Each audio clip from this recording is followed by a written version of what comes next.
This is Detroit's Darkest Times.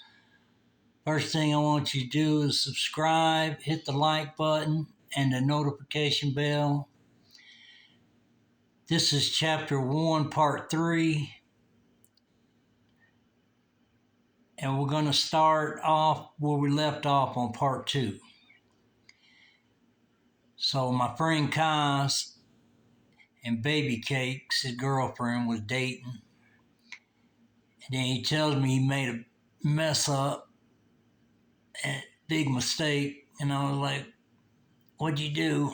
And we're in the bar drinking and talking. He said, well, she gave me a ATM card with a PIN number and said if I ever needed money, I could go get it when she wasn't there with him.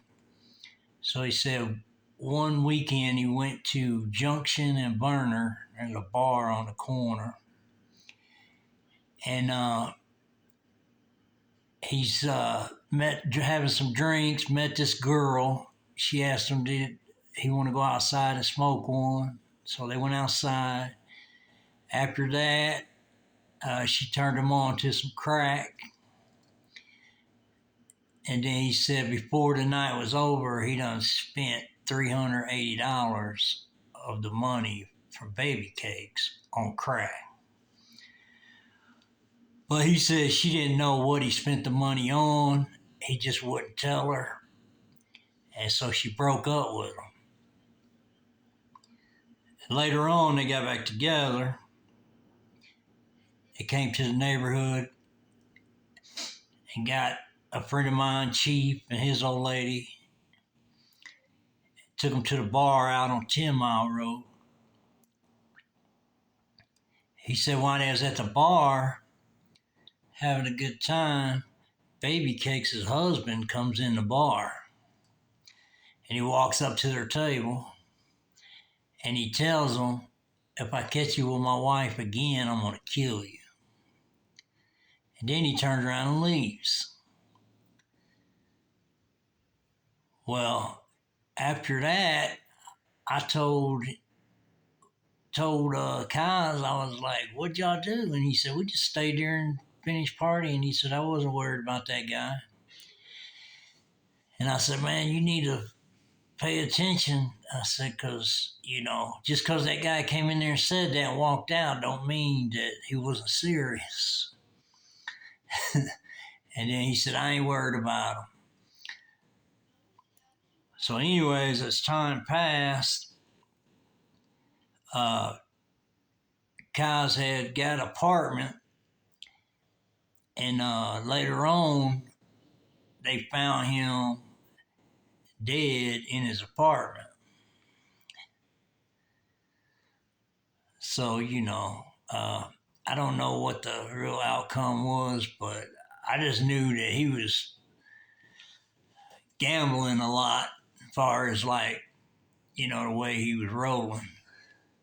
So, sometimes when somebody tells you something and gives you a warning, just because they don't seem like they're going to do anything, you might want to take that seriously and think about what you're doing.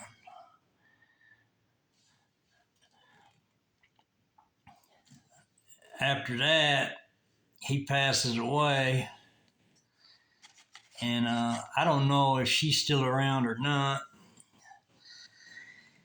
but that was a sad thing, because Kaz, he was all right, and but he was just messing around with a married woman. But really, the way I look at it, if she was down with it, then she should have just divorced her husband, what she should have did. But anyways, not saying her husband did that to Kaz, but I'm just saying what Kaz told me in a bar, and then later, But anyways, we're going to move on from there.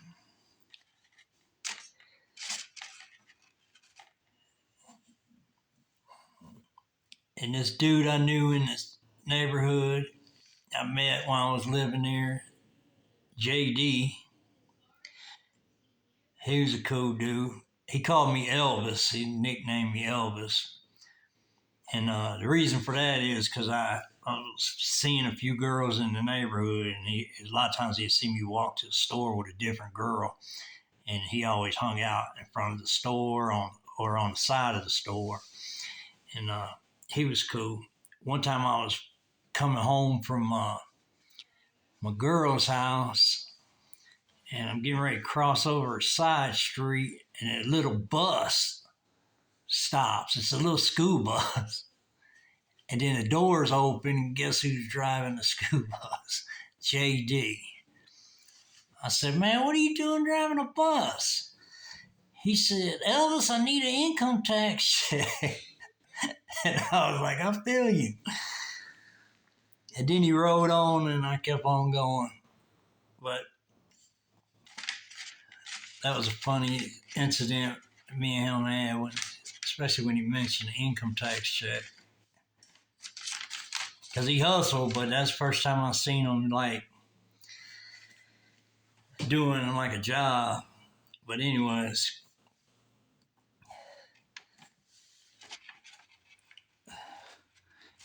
I want to talk about a few friends of mine, about 3 of them, and they dabbled.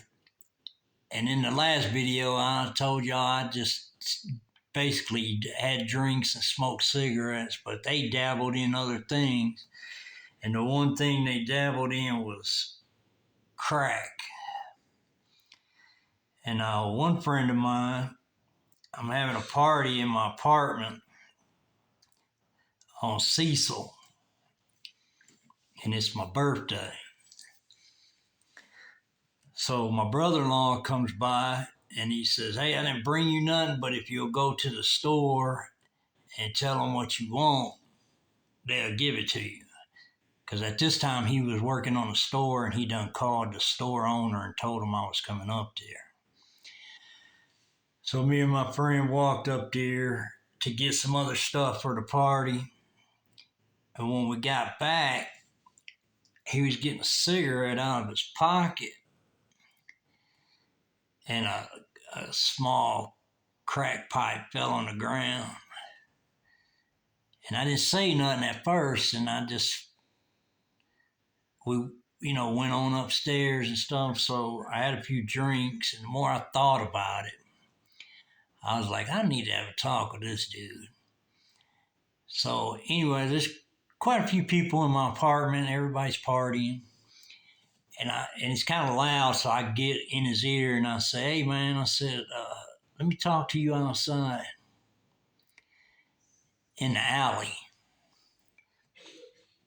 He said, outside in the alley? Why can't you talk to me right here? And I said, just come outside. I need to talk to you. So I go out and he follows behind me. We walk through the backyard right beside the garage, opened the gate, went out in the alley. And I said, hey, man, I said, you know I party a lot, stuff like that. And, you know I don't get down with, smoking crack, stuff like that. He said, oh, you mad because you seen that pipe? I said, I ain't mad. I said, I'm just like this, man. If you're going to be a crackhead, then I don't want nothing else to do with you. You could just go on home. I said, but if you want to be my partner, you can get that crack pipe and throw it hard as you can down the alley, and then we can go upstairs and finish partying. So that's what he did. He took his pipe out. He said, man, we've been friends for a long time. We're not going to do this. And I said, well, and then he takes his pipe out and he slings it down the alley.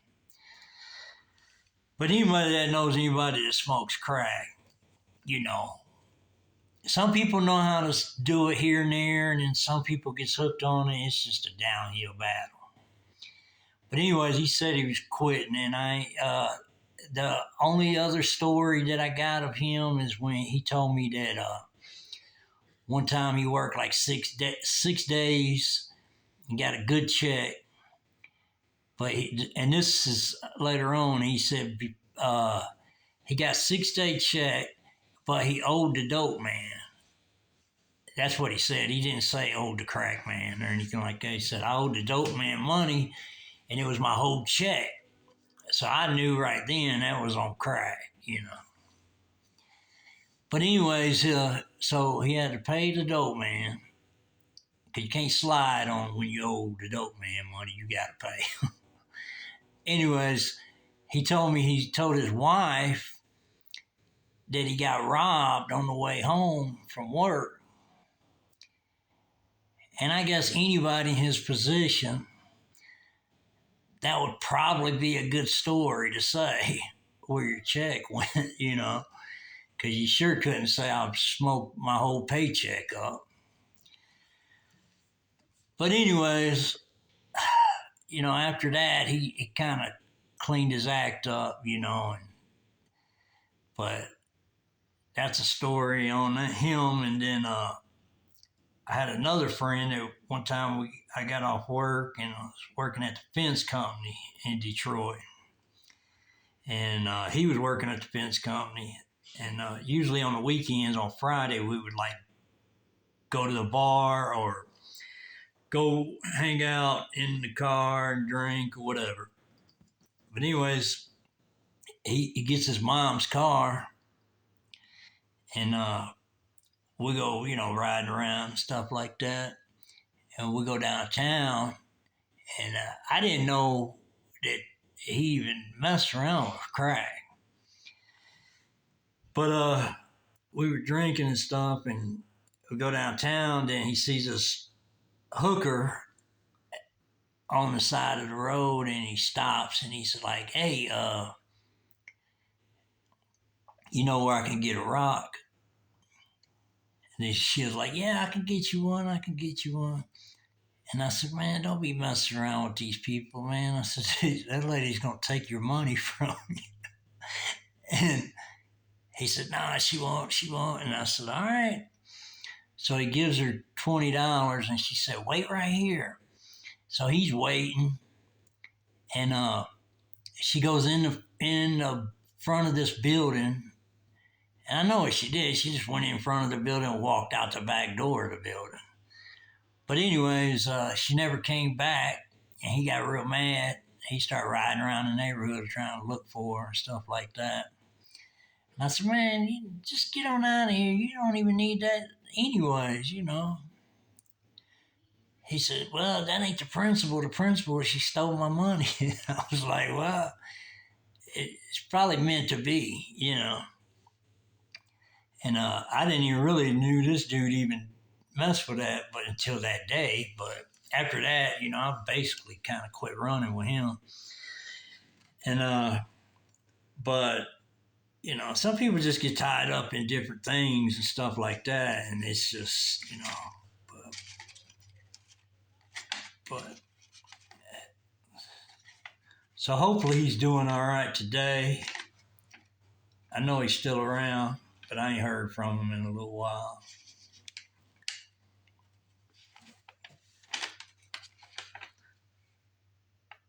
Then I got another friend. He was messing around with hard drugs, and he ended up passing away from overdosing. So, that's really just a downhill situation. Some people do it and they get by and stuff like that barely, but in the end, you're just gonna go downhill. But everybody's got their own thing, what they like to do, whatever. And my thing was I like to party, drink, smoke cigars, and that's about basically it.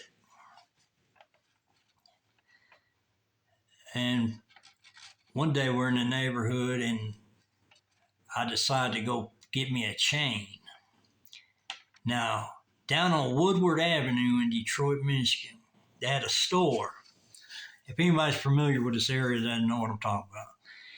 They had a store down there, and back then, the real big chains like Run DMC Wares was popular.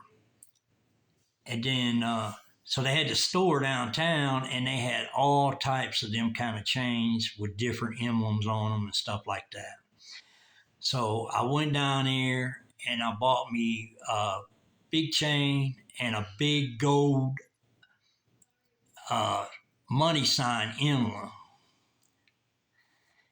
And I wore that for a long time. And then we had, I used to wear that in a pager.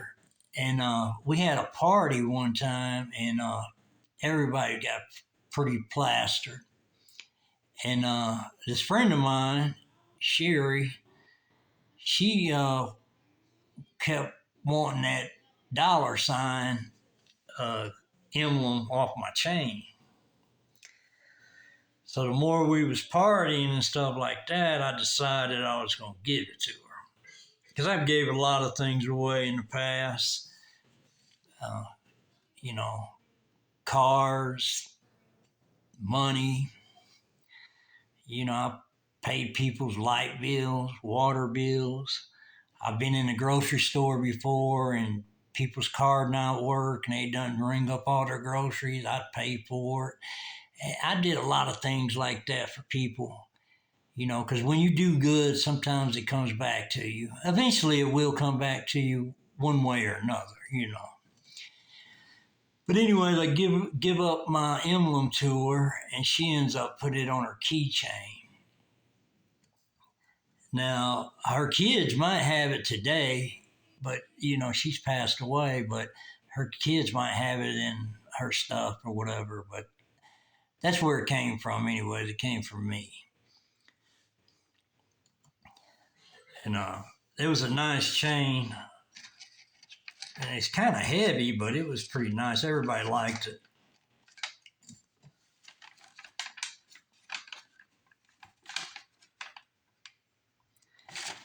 And then there's that dude that called me Elvis. The reason he called me Elvis because all the time he'd see me, around the neighborhood with different girls. A lot of times I'd be walking them to the store or walking them to the gas station. But I've dated a lot of them too. And so I'm just going to give a shout out to the girls in that neighborhood.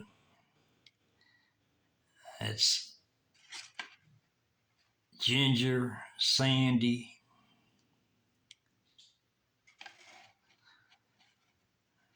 Becky, Betty,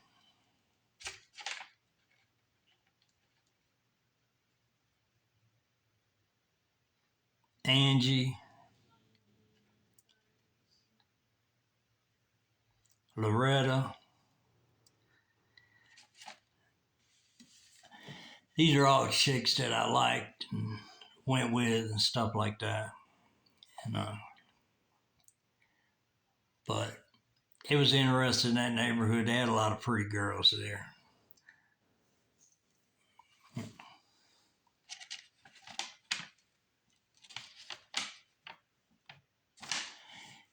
And also, if I get enough subscribers and on this channel, once I get through with this story, I'm gonna make a full circle and go back to the beginning, and that's when we're gonna really get deep into stuff that is really, really interesting. But I'm just testing the waters right now and to see how it goes. And if I get enough subscribers, then I'll go a full circle, and then after that, it's really going to get interesting. Not that it hasn't been interested since I started, but it just gets deeper and deeper. But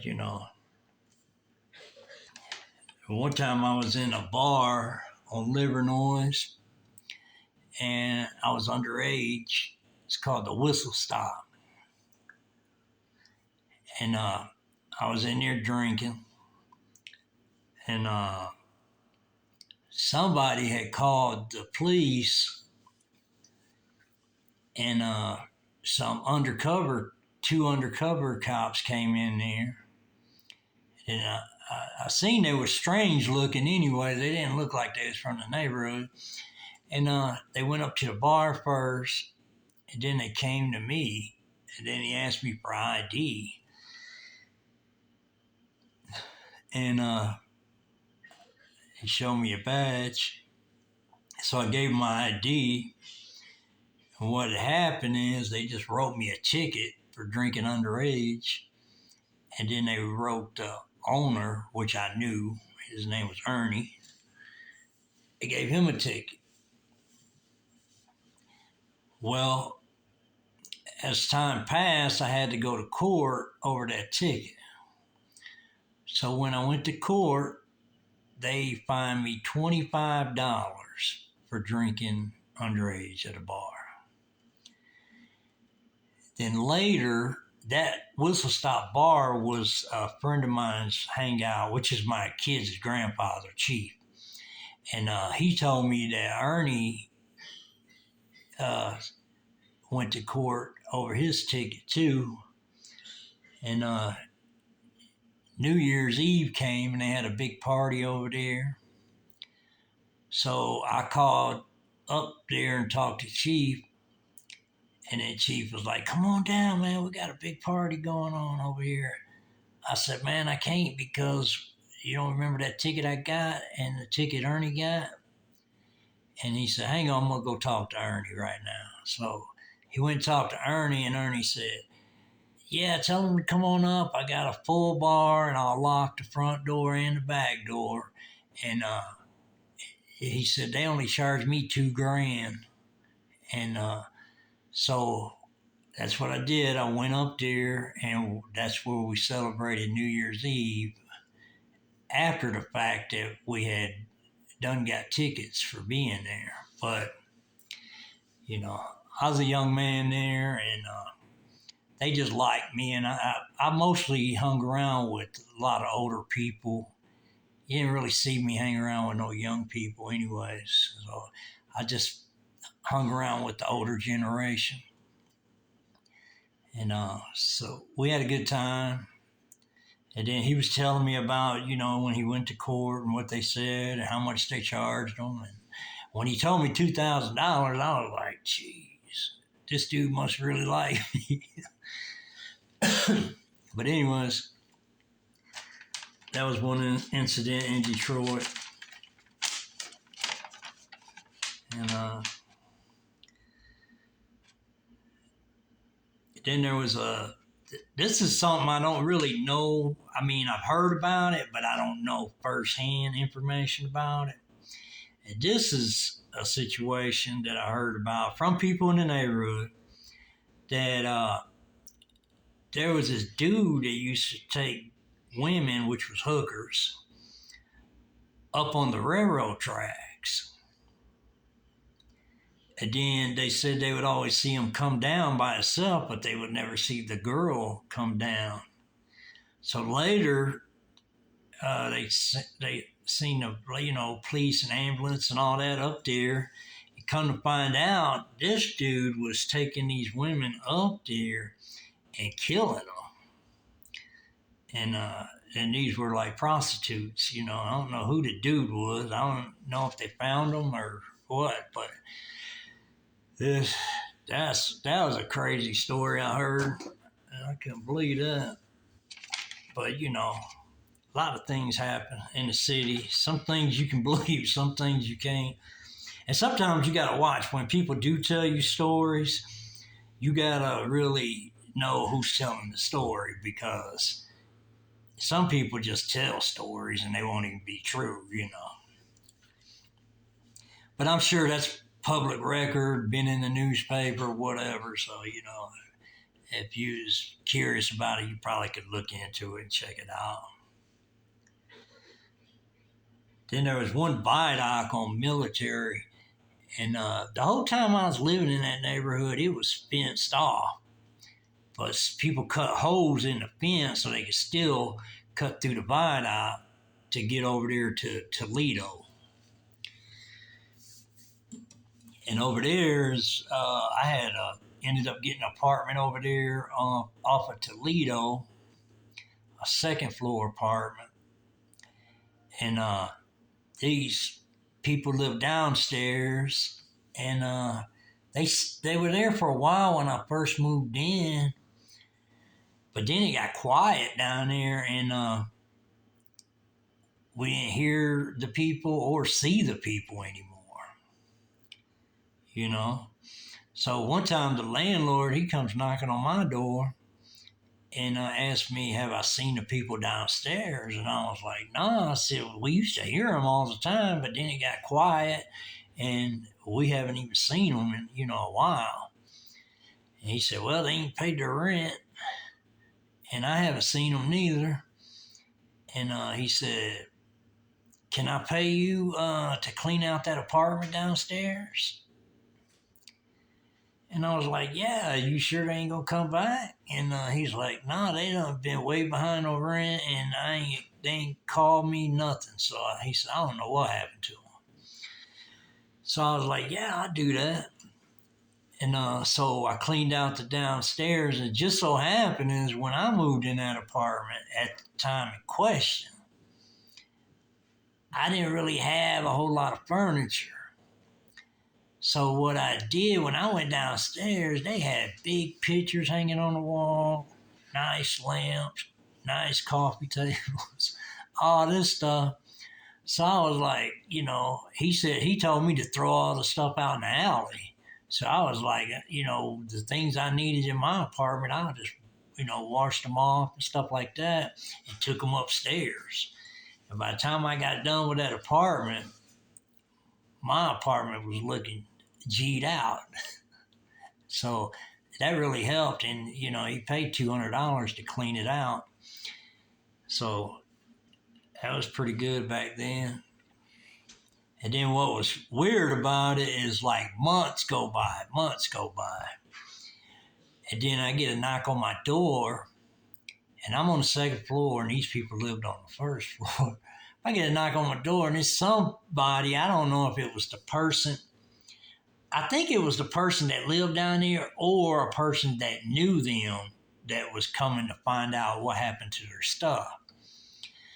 So I told them just what the landlord said. I was like, well, they got behind on rent. The landlord said, so he threw all their stuff out in the alley. And then she was like, all right, thank you. I was just wondering what happened to all the stuff. And then one time I was getting out of my car and I was looking up at my window upstairs and you can actually see, I had curtains on the window, but you can actually see a part of what it was like a big picture hanging on the wall. So I bet that lady was like, well, I bet he got some of the stuff, but whether I got it out of the apartment with permission or I even just got it from the alley, they left it. Once you leave your stuff for a long period of time and don't pay and stuff like that, it ends up being tossed out on usually in the front or the back. And in Detroit at that time, you just threw everything in the alley. And now they in Detroit, they have the garbage cans that they have them on the street, like they have them, in other places. And the reason for that is because at one time they had a lot of dumpsters out in the alleys in Detroit. And they found, a lot of times over the years, they find dead bodies in the garbage can. But really, the main reason they said they did it is to cut down on the rat situation because they had a bad rat situation, you know. So, and I'm sure it really helped to get rid of all that. And then they just had them dumpsters with wheels on them you just put out in front of your house, stuff like that. So, but that's crazy. Finding, bodies in the garbage cans and stuff like that. I remember when I was little, me and my brothers, we used to take turns taking out the garbage. And I used to hate to take out the garbage because of the rats. Man, I would be a good ways away from the dumpster and I would throw the bag. And it wouldn't even make it in the garbage can. It would just hit the garbage can and big rats start jumping out of the garbage can. So that's how bad it was. It was pretty rough. So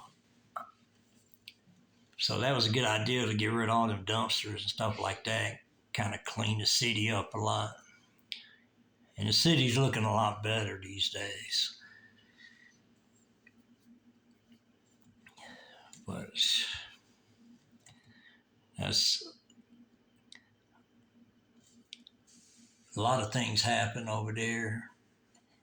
Livernois, we used to, when it come heavy rains and stuff like that, we used to, people would try to drive underneath the viaducts and it would be kind of like a lot of water under there. And we would push people out for money. And some people would get their car out and they would start their car and it'd pay. And then some people would just start their car and just keep going. They wouldn't give you nothing.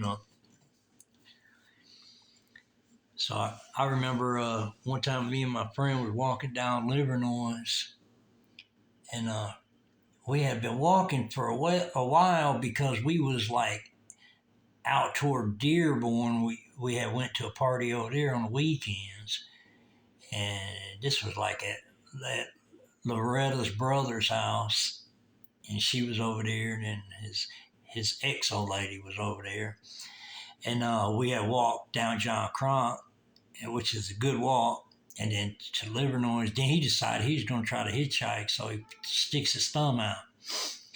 And this is a Spanish dude, a friend of mine. And he sticks his thumb out, and then a bunch of guys pull over, and he's like, nah, go ahead. I was just kidding. And they said, F you, wetback. And I said, what did he say? And he said, they call me a wetback. And I was like, what the hell's a wetback? Because I had no clue. And he said, that's just something they call Spanish people. Some people call Spanish people wetbacks. And I said, no shit. And he's like, yeah, because something about crossing the water or something like that when you come over to go to the USA or something like that. And I was like, man, you should have threw a rock at their car. But anyway, they left. I thought that was crazy. And that was the first time that I heard wetback and, didn't know what it was. But then my friend, he told me what it was, kind of told me what it was. Because he wasn't no illegal alien by no means. But and his dad used to have one of them big Goldwing motorcycles. And he partied a lot, drank a lot and stuff. One time got drunk. My friend told me he got drunk, and Goldwing was in the front yard, and he's revving it up. And somehow he was drunk, so somehow he put it in gear, and the thing did kind of like a flip over with him on it. And it kind of messed him up because when I went over there to visit my friend, because he had a mini bike, when we used to run through the neighborhood on his mini bike, it had like a Honda motorcycle seat hooked to it. And we used to cruise through the neighborhood on a mini bike. And I seen that the bike was all wrecked. I thought he just got in a wreck on the street. But he told me, he said, no, he said he was drunk and he was in the yard revving up the motorcycle. And it just, obviously, he put it in gear and it flipped over on him. And he had like all kind of cuts on him and stuff, and bruised up. I was like, dang. And I said, you're highly intoxicated. You best stay off of a motorcycle, especially a Goldwing. Them things are heavy.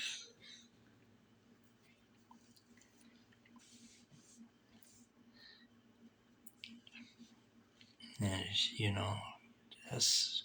there used to be this one chick in the neighborhood. She used to want guys' shirts off their back. I think she hung them in her bedroom.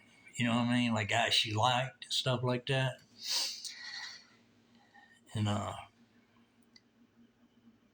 but she would always ask for shirts and stuff like that. And I was like, what you want a shirt for? She's like, I just want a shirt off your back. I was like, all right. I gave her one of my shirts. I believe she just hung them in her bedroom. Well, she was all right. She liked to smoke weed a lot. She's a pretty girl, but she liked to smoke weed. And she used to go next door to my friend's dad's house. And smoke with him a lot. Sometimes me and my friend would just go hang out and then come back. She'd be in there smoking. His wife would be in there too, though. And but she was a young girl. She just liked to smoke. And she's probably still smoking today. Who knows? But she was all right. She was a girl I dated. I went with a little while. I know a few of my friends when we first met over there. We was kind of like tug of war, with the girls over there. Cause like, he'd want a girl, I'd want the same girl, and then stuff like that. But we never really broke up our friendship. We just thought it was crazy that and the girls liked both of us really, and so sometimes he'd go with her, I'd go with her, something like that. But wasn't no big thing. And, I think she works for Ford Motor Company right now.